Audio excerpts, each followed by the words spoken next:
Paris ഒളിമ്പിക്സിൽ ഇന്ത്യയുടെ ആദ്യ മെഡൽ വെടിവെച്ചിട്ട് താരമായിരിക്കുകയാണ് ഹരിയാനക്കാരി മനു ഭാക്കർ. ഒളിമ്പിക്സ് തുടങ്ങിയ രണ്ടാം ദിവസം തന്നെ ഇന്ത്യയ്ക്ക് മെഡൽ പട്ടികയിൽ ഇടം പിടിക്കാനുമായി. ഞായറാഴ്ച വനിതകളുടെ 10 മീറ്റർ എയർ പിസ്റ്റലിൽ വെങ്കല മെഡലാണ് മനു സ്വന്തമാക്കിയത്. ഇതോടെ ഒളിമ്പിക്സ് ഷൂട്ടിംഗിൽ മെഡൽ നേടുന്ന ആദ്യ ഇന്ത്യൻ വനിത എന്ന നേട്ടത്തിനൊപ്പം 2012 ലണ്ടൻ ഒളിമ്പിക്സിന് ശേഷം ഷൂട്ടിംഗിൽ രാജ്യത്തിന്റെ ആദ്യ മെഡൽ എന്ന നേട്ടവും മനു സ്വന്തം പേരിലാക്കി.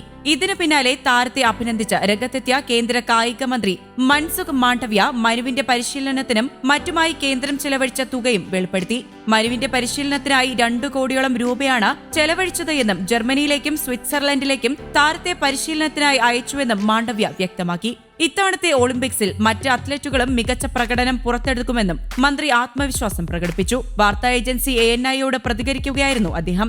മനു ഭാക്കറിന്റെ പരിശീലനത്തിനായി ഏകദേശം 2 കോടി രൂപയാണ് ചെലവഴിച്ചത്. പരിശീലനത്തിനായി അവരെയും ജർമ്മനിയിലേക്കും സ്വിറ്റ്സർലൻഡിലേക്കും അയച്ചിട്ടുണ്ട്. അവർക്ക് ആവശ്യമുള്ള പരിശീലകരെ നിയമിക്കുന്നതിന് ആവശ്യമായ സാമ്പത്തിക സഹായവും നൽകി. എല്ലാ കായിക താരങ്ങൾക്കും ഞങ്ങൾ ഈ ഇക്കോസിസ്റ്റം നൽകുന്നുണ്ട്.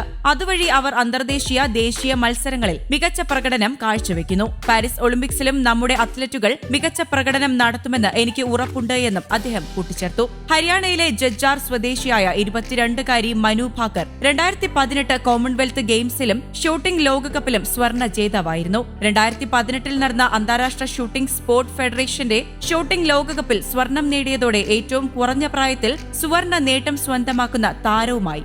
2020 കായിക രംഗത്തെ തിളക്കത്തിന് അർജുന അവാർഡും തേടിയെത്തി. 3 വർഷങ്ങൾക്ക് മുൻപ് ടോക്കിയോ ഒളിമ്പിക്സിൽ ആ 19 വയസ്സുകാരി നിറകണ്ണുകളോടെയാണ് കളം വിട്ടിറങ്ങിയത്.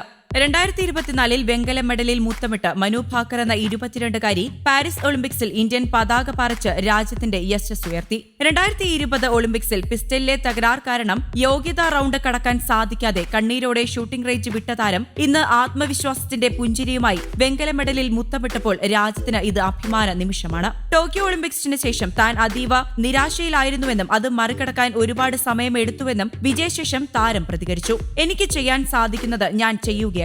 ഈ വികാരം സ്വപ്ന തുല്യമായ ഒന്നാണ്. ഇതിനു പിന്നിൽ വളരെയധികം പരിശ്രമമുണ്ടായിരുന്നു. അവസാന ഷോട്ടിൽ മുഴുവൻ ഊർജ്ജവും ഉപയോഗിച്ച് ഞാൻ പോരാടി. അടുത്ത ഇവന്റിൽ കൂടുതൽ മെച്ചപ്പെടുത്താൻ സാധിക്കുമെന്നാണ് പ്രതീക്ഷിക്കുന്നത്.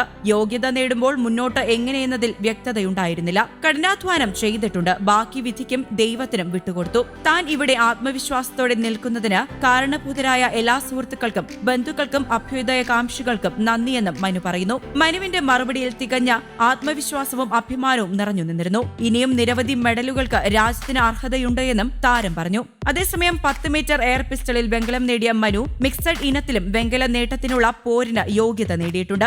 സരബ്ജോത് സിംഗുമായി ചേർന്നാണ് മനു മത്സരത്തിലിറങ്ങിയത്. ഇരുവരും ചേർന്ന് 580 പോയിന്റാണ് സ്വന്തമാക്കിയിട്ടുള്ളത്. സ്വർണ്ണ മെഡലിനായുള്ള പോരാട്ടം 1 പോയിന്റിന്റെ വ്യത്യാസത്തിലാണ് ഇരുവർക്കും നഷ്ടമായത്.